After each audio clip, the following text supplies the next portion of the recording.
여러분 3교시에서는 그 정보처리 기사 문제를 다시 한번 좀 시간이 나서 말씀을 드리도록 그렇게 하겠습니다. 그 요즘도 이제 그 정보처리 기사 필기 과목에서 이제 가끔 나오고요. 실기 과목에서도 이제 소스 코드나 아니면 간단한 순서도를 이제 물어보는 경우가 많이 있어요. 근데 그런 경우에 기본적으로 여러분들이 프로그래밍에서 그 개념을 좀 이해를 하셔야 되는데 가장 많이 나오는 게 이제 정렬 그런 건데요. 일단 그 최대 최소값 구하는 거하고 그 다음에 그 정렬 있죠. 정렬의 이제 오름차순과 내림차순 저 두 가지 방법이 있는데 그러니까 가장 큰 값을 먼저 하느냐 아니면 작은 값부터 순서대로 이제 출력하느냐 이제 우리가 그걸 소팅이라고 그러죠. 그래서 그 대표적으로 이제 여러분들 성적을 할 때 이제 성적을 이제 그 높은 순으로 높은 순부터 작은 걸로 하기죠. 또는 작은 값부터 중간고사 점수가 최소점부터 최대점까지 또는 중간고사가 최대점부터 최소점까지 두 가지 정렬 방식이 있죠. 물론 같은 값은 이제 연달아서 이렇게 출력을 할 수 있는 방법이 있기 때문에 그런 거를 좀 문제가 어떤 식으로 좀 출제가 되는지 그거를 좀 말씀을 드릴 수 있도록 그렇게 하겠습니다. 2017년에 이제 나왔었던 문제인데요. 실기 문제죠. 그래서 이제 문제가 이런 식으로 나와요. 다음에 제시된 자바 프로그램은 배열 안에 주어진 값들 중에서 가장 큰 수와 가장 작은 수를 찾아서 출력해주고 있다. 자바 프로그램의 빈칸 1과 2에 들어갈 자바 표현을 제시하시오.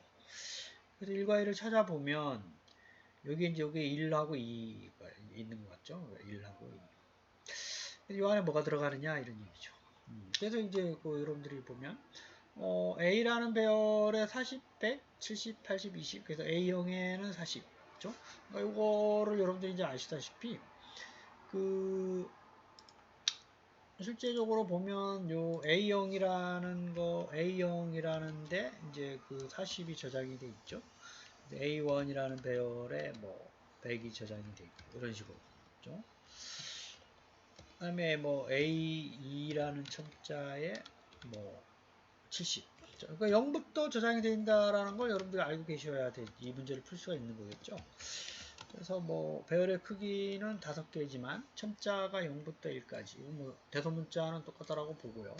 우선 지금 소문자로 지금 되어 있는데 그래서 그 5가지 중에 최대값이 뭐죠? 이런 거 적은 거는 이제 최대값이 100이라는 거 한눈에 보이죠. 가장 작은 값은 20이고 이게 데이터가 많지 않을 때는 이렇게 이제 한눈에 볼 수 있지만 이거를 이제 어떻게 그 데이터가 뭐 한 50개만 된다 그래도 이게 그 한눈에 보기가 쉽지 않아요. 이 프로그램은 어떻게 하느냐 이런 얘기죠.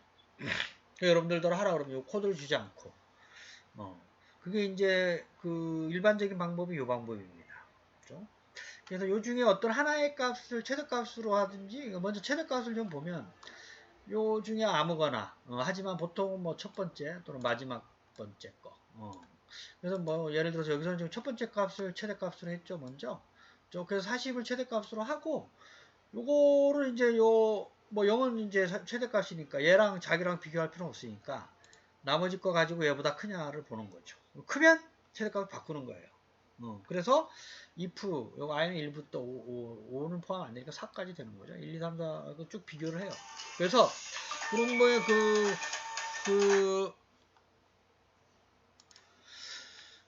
그래서 뭐 다 비교를 해야 되겠죠? 그래서 가장 최대값을 처음에 있는 걸 하고 이거는 뭐 어느 거 하든지 상관은 없는데 뭐 첫 번째 있는 값을 하나 얘보다 있는 값을 하나 그렇게 하게 되면 이제 얘를 이제 하게 되면 이게 이제 비교할 때 이 앞부분 비교하고 그 다음에 뒷부분 비교하고 뭐 사실은 자기가 자기보다 크거나 같다라고 이제 큰 게 사실은 아니니까 크거나 같다라고 비교를 해야 되겠죠.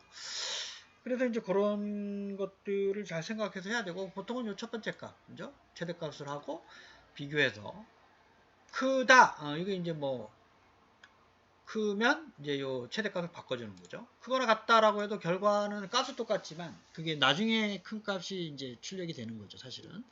그래서 뭐 크다라고 하는 게 이제 맞겠죠. 그다음에 최소값을 구할 때도 첫 번째 있는 값을 최소값으로 해놓고 그 다음에 이후에 있는 거를 비교를 해서 작은 놈이 있으면 작은 놈을 바꿔주는 거죠. 이렇게 하게 되면 이게 이제 최대값은 100이고 최소값은 이제 20이 출력이 됩니다. 이게 이제 기본적으로 최대와 최소값을 구하는 이제 방법의 이제 알고리즘인데 사실은 이게 숫자가 이제 이렇게 그 최대값과 최소값을 구하는 숫자에 대해서 사실은 이제 문자도 동일하게 뭐 가나 다라 뭐 이렇게 해서 할 수도 있고요.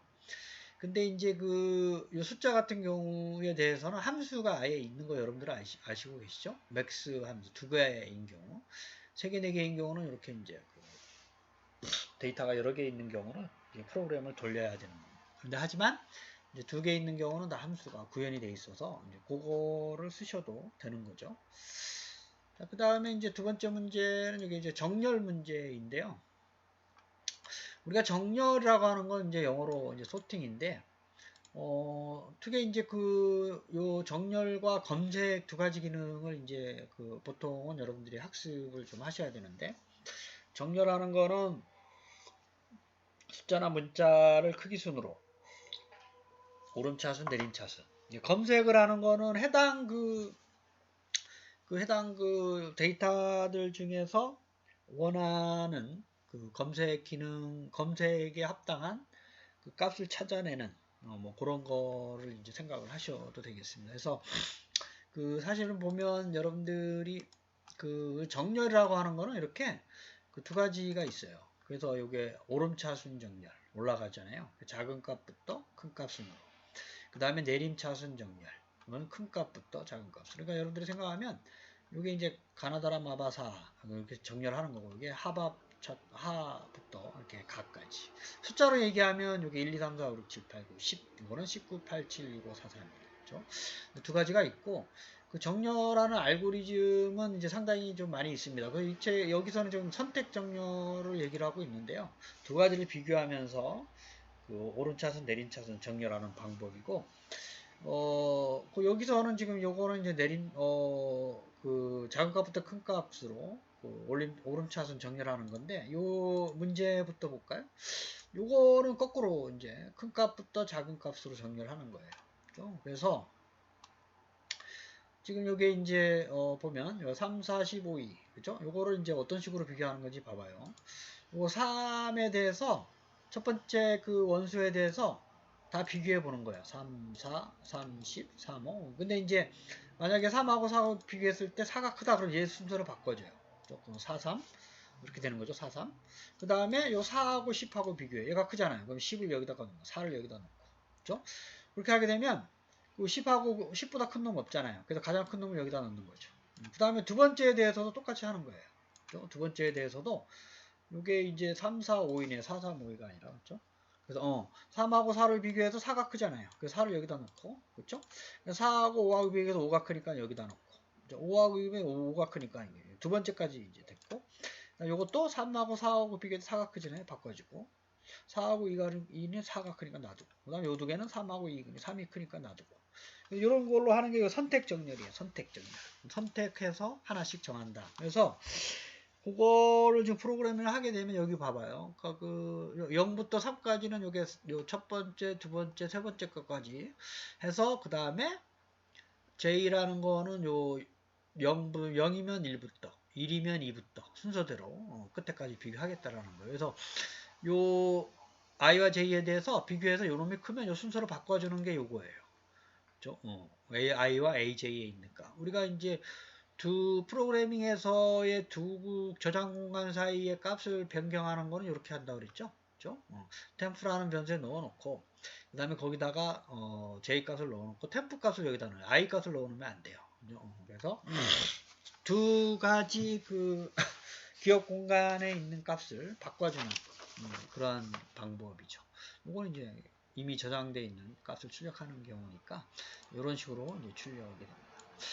그래서 요게 그 선택 정렬이에요. 그 알고리즘은 이제 다양하게 있는 거 이따가 소개하기로 하고, 그다음에 이제 이런 식으로 또 문제가 나와요. 그 값을 여기다 넣고 AI, AJ 비슷한 문제라서 같이 얘기를 하고 있고, 요거에 대한 설명은 여기 요 블로그에 있고요. 그 블로그는 보면 여기입니다. 여기 있죠. 요 블로그를 보면 여기 있는 문제죠. 그렇죠? 그래서 이게 이제 그 내림차순 정렬 그걸 설명을 하고 있어요.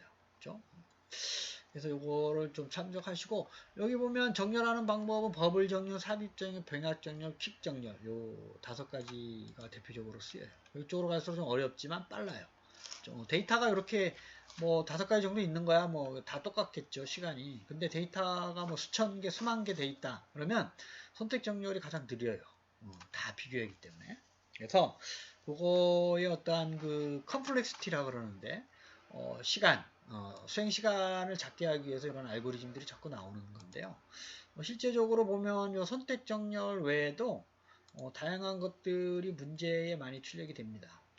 순서도 버블 정렬, 그 버블이라고 해서 비누 그 버블 일어나는 것처럼 두 개 이렇게 비교해 나가면서 이동하면서 비교하고 그 끝에 작은 값, 큰 값을 순서대로 버블 정렬이 있고, 그 다음에 또 이제 또 다양한 알고리즘들이 또 여기 보면 이제 뭐 버블 정렬하는 거 있죠. 오름차순, 내림차순. 성적에 관련된 그 예제들이 많이 나오겠죠. 성적 순으로 뭐 배열하는 거. 그래서 이거는 여러분들 시간이 없으니까 삽입 정렬, 이것도 정렬하는 겁니다. 그렇죠? 오름차순, 내림차순. 삽입 중간에 키 값을 넣어가지고 키 값을 조정하면서 순서대로 이렇게 정렬하는 방법. 그 다음에 이제 퀵 정렬이 좀 어려워요. 실제적으로 보면 이제 병합 정렬도 좀 어렵고요. 2가지로 나눠서 큰 값을 이제 그룹핑을 시켜서 한쪽으로 몰아서 하는 정렬 방법. 그래서 그런 방법들이 있고, 그다음에 퀵 정렬도 상당히 좀 이제 이거는 메소드죠. 여러분들 함수를 써야 되는 방법이에요. 그래서 퀵 정렬도 실제적으로 좀 어렵긴 하지만 실제적으로 좀 많이 쓰고 있는 방법이 이제 제가 그냥 그죠? 퀵 정렬 방법. 그죠? 그래서 퀵 소트라 그래서 메소드를 써가지고 동일한 로직을 반복하면서 수행하는, 이것도 상당히 복잡한 알고리즘인데요. 그래서 지금 요즘에는 알고리즘이 그래도 선택 정렬이나 아니면 아까 병합 정렬 정도의 어려움을 하고, 퀵 정렬은 예전에 많이 나왔는데 요즘 하도 복잡해가지고 문제 많이 출제되지는 이제 않고 있습니다. 그래서 다시 한번 말씀드리지만 어쨌든 지금 시간 관계상 제가 매주 좀 해주고 싶은데, 이것도 한번 여러분들이 좀 연습을 하면서 이클립스로 좀 결과를 다시 한번 확인해 보기로 하고, 데이터를 좀 많이 넣어서도 좀 확인을 좀 해보시고, 이게 크거나 같다 라고 넣었을 때 결과가 또 어떻게 되는지, 그죠? 그것도 좀 확인을 좀 해보시기를 바라겠고, 그 다음에 정렬도 여러분들이 기본적으로 선택 정렬을 오름차순, 내림차순, 요 정렬하는 방법을 좀 비교해서 좀 확인을 좀 해주시고, 그 다음에 다음에 또 시간이 되면 제가 이 정렬 알고리즘에 대해서 다른 정렬 알고리즘 있죠. 그래서 보통 시험에 나오는 게 이 석차 구하는 방법, 그죠? 그래서 10명이 어떠한 석차를 주고 1등부터 10등까지. 이제 여기서 중요한 게 뭐냐면 점수가 똑같은 사람이 있으면 그 사람은 동일한 석차고, 그 다음에 점수는 그 사람을 제외한 성적의 순위가 되겠죠. 그런 걸 얘기하는 겁니다. 그 다음에 선택 정렬과 버블 정렬, 삽입 정렬, 그 다음에 병합 정렬, 퀵 정렬, 이런 것들이 좀 시험 문제에 여태까지 좀 많이 이제 출제가 됐었던 거고, 그 다음에 이제 검색이라고 하는 거는 이제 순차 검색, 순차적으로 검색하는 거. 그러니까 여러분들이 네이버에서 어떠한 키워드를 쳤을 때 네이버에서 그거를 검색해서 결과를 보여주잖아요. 그래서 이제 그런 거를 할 때 어떤 숫자적인 걸 보면 이제 순서대로 비교를 하는 게 가장 오래 걸리겠죠. 데이터가 100개 이제 정렬이 안 돼 있는. 그래서 그걸 이제 정렬해서 찾게 되면 또 쉬워지고. 이 경우 이제 각각 물어봐서 원하는 데이터인지를 확인하는 방법이 일반적인 방법인데, 그거 이제 오래 걸리니까. 예를 2분 검색을 해요. 기본적으로 정렬을 시켜서 둘로 나눠서 한쪽을 아예 검색을 안 하게 되는 거죠. 그렇게 하게 되면 상당히 좀 빨라지는 거죠. 그래서 이런 것들이 정렬과 검색은 알고리즘과 복잡도라고 하는 그 알고리즘의 성능을 평가하는 방법이 있어요. 그래서 이게 좀 이제 좀 어려운 개념이긴 하지만 빅 O라는 방법이 있습니다. 그래서 복잡도를 표현하는 그 방법에 있어서 좀 시간적으로 좀 오래 걸린다. 아니면 메모리를 많이 사용한다. 이 두 가지로 좀 평가를 해요. 가장 좋은 알고리즘은 빨리 하면서 메모리도 적게 차지하는 거죠. 램 메모리 사용량. 그래서 이 두 가지를 가지고 보통 당신이 제안한 알고리즘이 기존의 알고리즘보다 좋다 나쁘다. 당신 거는 좀 새로운 제안한 알고리즘은 빠르긴 하지만 메모리를 너무 많이 차지한다. 이건 별로 안 좋은 거죠. 그러니까 또 메모리는 적게 차지하지만 시간이 너무 오래 걸려. 이것도 안 좋은 거예요. 그렇죠? 그래서 시간도 좀 적게 걸리면서 메모리도 적게 차지하는 알고리즘이 가장 좋은 알고리즘이다. 이렇게 생각을 하시면 되겠습니다. 그래서 이거를 이제 얼마나 빨리 처리하고 얼마나 빨리 처리하는 거를 시간적으로 표현하는 이건 메모리 사용량은 아니고요. 이거는 공간적으로 또 별도로 이제 하는 비트를 차지하는 양을 계산하는 방법이 있고, 빅O라고 하는 건 시간에 대한 얘기예요. 빅O라고 하는 거. 그러니까 n개의 데이터가 10개면 한 100 정도가 선택 정렬이다 그러면 버블 정렬도 똑같이 시간이 걸리고, 얘가 좀 작은 거죠. 100 빼기 로그 n이니까. 그쵸? 90 정도, 100 빼기 로그 10이니까 90 정도. 그쵸? 얘도 이제 똑같고.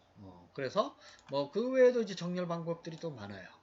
그래서 요게 이제 일반적으로 수학자들이 증명을 한 겁니다. 데이터의 개수에 따라 얘는 상당히 많은 시간이 걸리지만 병합정렬이나 퀵정렬은 n이 커지면 커질수록 더 작아진다는 거고, 메모리는 그 대신 0을 기준 0이면 n만큼 더 쓰는 거죠. 그렇죠?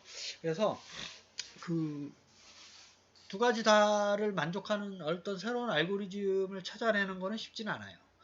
그래서 어떤 알고리즘을 이제 학습하는 사람들을 보면, 연구하는 사람들을 보면 시간 복잡도나 공간 복잡도에 대해서 제시를 하고, 자기가 제안한 알고리즘이 얼마나 효율적인가를 증명을 할 때 보통 나는 타임 컴플렉시티, 시간 복잡도가 기존의 알고리즘보다 얼마나 작다, 또는 얼마나 공간 복잡도가 기존에 있었던 가장 좋은 알고리즘보다 나는 적게 이제 쓴다. 뭐 이런 식으로 얘기를 이제 하고 있습니다. 그건 이제 이 자료에 대한 얘기고요. 그래서 일반적으로 여러분들이 알고리즘을 이제 학습할 때 보면 시간 복잡도와 공간 복잡도에 대한 얘기를 이제 많이 이제 할 거예요. 이제 소프트웨어 설계할 때 알고리즘을 설계하는 방법을 여러분들이 많이 좀 개발하는 데서라든지, 안 그러면 공부하는 데서 이런 얘기를 많이 좀 들을 거예요. 특히나 개발자들의 회의에 가서는 개발자들이 서로 모여서 토론을 할 때는 자신이 제안한 알고리즘이 무조건 좋다라고 하는 거를 얘기로 하는 게 아니라, 물론 이제 정확한 결과를 나와야 되는 건 이제 정확한 거죠. 예를 들면 정렬했는데 이게 내림차순 정렬인데 이게 정렬이 잘 안 되는 거는 그건 알고리즘의 구현 문제이기 때문에, 그거를 이제 동일하게 똑같이 보장해 준다라는 가정 하에서 보면, 그 다음에 내가 제안한 알고리즘이 얼마나 효율성이 있느냐, 그렇죠? 앞에서는 이제 신뢰성이 어느 정도 담보가 되면 그 다음부터 효율성인데, 이게 타임 컴플렉시티와 스페이스 컴플렉시티 두 가지로 항상 얘기를 해야 된다는 거죠. 그렇죠? 시간적인 거는 당연히 시간이 적어야 더 좋은 알고리즘이고, 공간이라고 하는 거는 메모리가 가능한 한 적게 차지하는 거. 이 두 가지를 다 찾는 거는 쉽진 않아요. 하지만 이게 이제 정렬 쪽에서는 이미 이게 기정사실화가 되어 있기 때문에, 정렬 알고리즘을 새로 개발하겠다라고 하는 건 의미 없는 연구가 되겠고, 일반적인 사회 문제를 여러분들이 해결하려고 할 때 다양한 알고리즘들을 제안을 할 수 있을 거 아니에요. 올해 이제 그 알고리즘을 제안을 해서 소프트웨어로 구현을 하게 되면 그 알고리즘의 신뢰성 문제는 당연히 이제 확보를 해야 되는 거고, 효율성 측면에서 내가 제안한 게 다른 사람보다 우수하다라고 얘기하고 싶으면 반드시 타임 컴플렉시티와 스페이스 컴플렉시티 부분에서 입증을 해줘야 된다, 이렇게 여러분들이 생각을 하시면 되고, 이걸 어떻게 구하는가 하는 거는 여러분들이 좀 이제 수학적인 어떠한 그 학습을 좀 하셔야 돼요. 그거는 이제 또 다른 영역이기 때문에 비고라는 거, 이게 그 어떤 학자가 제안을 한 거예요. 그래서 요 알고리즘 시간에 여러분들이 좀 공부를 해 주시기를 당부의 말씀을 이제 드리겠습니다. 여러분 한 주간도 건강하세요. 감사합니다.